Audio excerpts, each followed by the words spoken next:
Hello, this video is going to be about finding Sharepoint and running your MMR from Sharepoint. Sharepoint is a new environment. It's similar to Dropbox, but it has some differences, and it's just a matter of learning how to use it. So what this video will cover is, first, I'm going to show you how to access Sharepoint.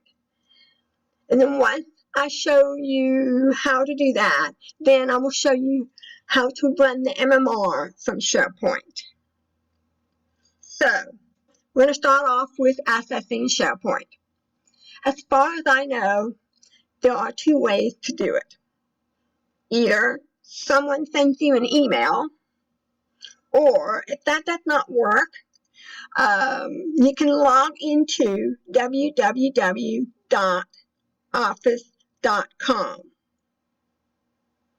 The email methodology is somebody in Sharepoint shares the folder or file with you, and you will receive it by email. Now, this is an example on the screen, is an example that Julie Clay sent me. She shared with me her OneDrive, her file in OneDrive, and you'll get something similar like this, I imagine, from Sharepoint. But I might not have your correct email, or I might not know you need to find this folder. So there is a second option, logging into www.office.com. I'm going to try that. Make a new window, and up here, it pops up. You'll probably see something like this. Maybe the first time it won't do the sign-in. I've done it a couple of times. This is my home machine, which works well for audio, microphone purposes. So I've done it a couple of times, and this Microsoft operating system gets kind of smart, and it realizes, oh, I want to sign in like this. But the first time, it may not show you that. You do have an option of signing in from up here. So you click on that, and then it might ask you to sign in or something. The first time around, I don't remember what it did, but you kind of have to put in your email, your Asset Living email. First name dot last name at Asset Living. Then once you do that, you'll have to hit enter somewhere. You'll have to put in your password. I'm certain you'll have to put in the password that you use to get onto your machine, because that's what I have to do. So that's what I'm going to do right now. Whoops, I think I've just...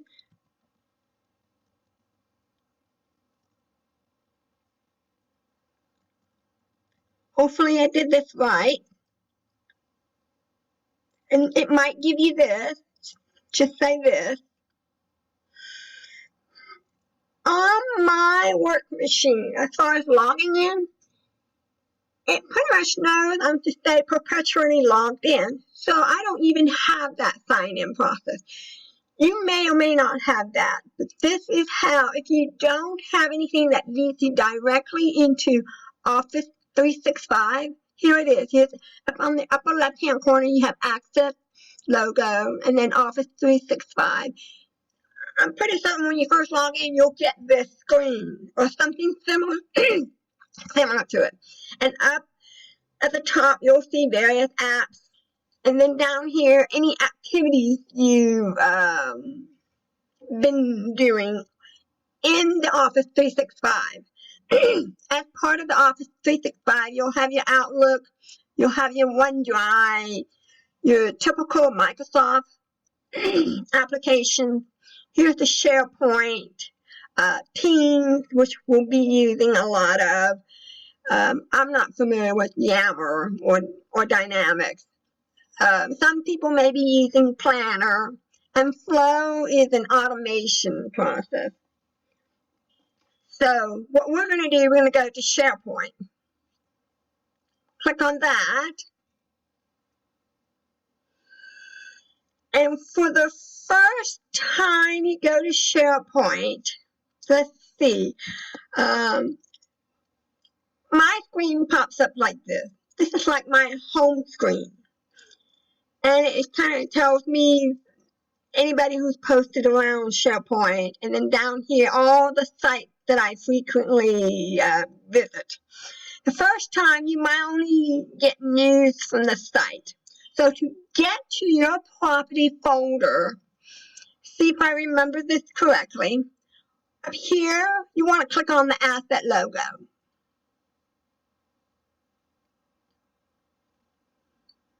And then, again, this is the Asset Living home screen. Again, it will show you the folders that you frequent. But to get to your properties, especially for the very first time, up here you'll have a menu: home, corporate, knowledge base, properties, old properties. Hover your cursor over properties and then you'll get more options. Of course, you'll hit multifamily. And everybody's screen's going to look different.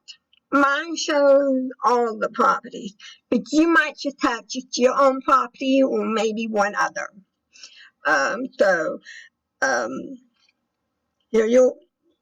Your screen's going to look different. So I'm going to pretend I'm Artera, and I'm just going to click on this to get inside.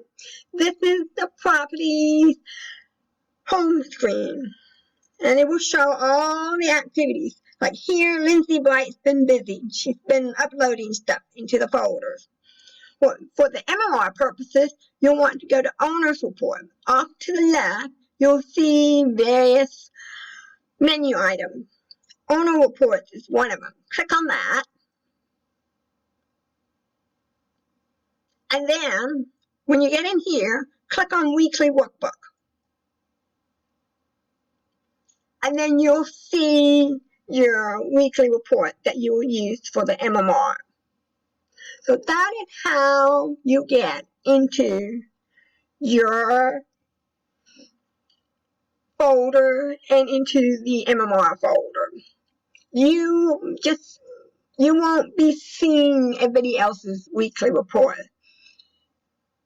The structure of the SharePoint is set up differently.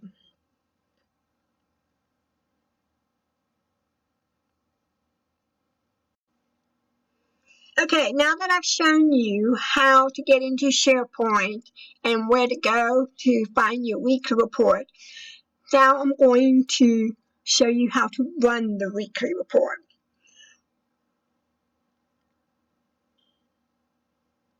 So, doing the MMR from SharePoint, there's going to be 3 things to keep in mind. One is especially important.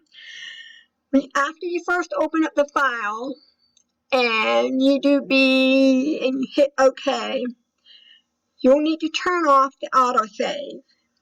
You may or may not, but if the autosave is on, you want to turn it off. Because if you don't, and you need to start over, well, SharePoint will save it for you anyway, whether you like it or not. So turn it off, and then you'll be able to say, no, I don't want to save. The second thing, opening the file from SharePoint will introduce some extra steps. It's not hard. It's just you have to do some extra steps and go through some security processes. The third thing, saving into SharePoint from Excel is difficult. So I changed the macro. Now that I'm much more familiar with macros, I changed it to do the saving for you. So you no longer have to enter MMR dash your property name dash and the Sunday date. The macro will do it for you. Okay, so now, first off, we're going to get ready to start doing the MMR. First off, running the reports in one site has not changed. You will still download them from one site onto your machine. I prefer you do it on your machine and don't do it in OneDrive or SharePoint because I'm not too sure how that interaction works. So save it onto your machine. That has not changed. Again, and say opening them up on your machine. That has not changed. For purposes of this demo, I already have them open. You can see 1, 2, 3, 4, 5, 6, 7. I already have them open. So now, I'm going to go to SharePoint. For demo purposes, I went ahead and created a folder and a demo weekly report. So I'm going to go there. Here's the demo I'm going to use. To open it, there's actually a couple ways, but I think this route may be the best. You just click on the file, and because it's so big, you'll get this message. Couldn't open the workbook. That's okay. You can open it in your desktop app. That's basically the software on your machine. Then it will start to do all kinds of things. So let's see. Each time may be a little different. Just follow the process. And because I'm videotaping, it may introduce a lag time. So, but it will be a little bit longer, and my videotaping doesn't help matters. So you might have some extra streams before you come to here. My machine, because I've done it so much testing it on my machine, it skipped some of those steps, but you might have screens that tell you, oh, do you want to open it or something. So I'm going to click OK. That part hasn't changed. I'm going to click B. That hasn't changed.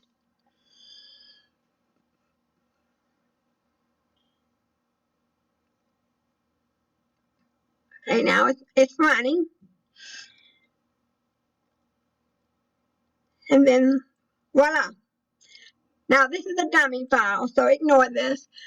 One of the things you want to do, now my home machine does this differently. But at work, I have this thing about autosave on and off. If yours come up autosave on, click on it till it says autosave off. That will be the first thing you do. You will check this thing up here. You will also check to see if there's any security messages. Because I've used this file, it didn't give me that. You may get a message saying, do you trust this file?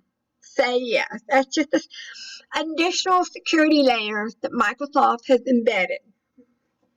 So once you've done your usual scrutinizing your numbers and putting in your comments, that has not changed. Then you'll go up at the upper, let's see, right-hand corner, click Save, and then because there's an error, okay. And then here, that has not changed. I want to save it. This is a small file. That has not changed. Sometimes you want to do N for no. Okay. This is just a message saying the program will save it for you. So, okay.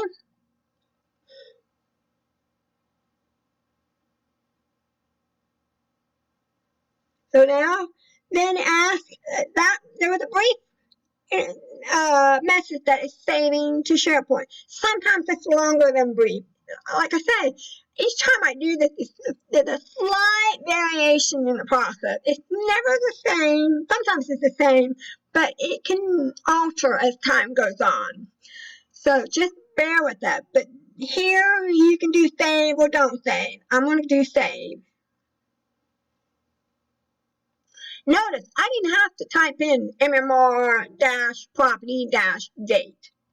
I didn't have to do that because the macro is supposed to do that. And we'll double check.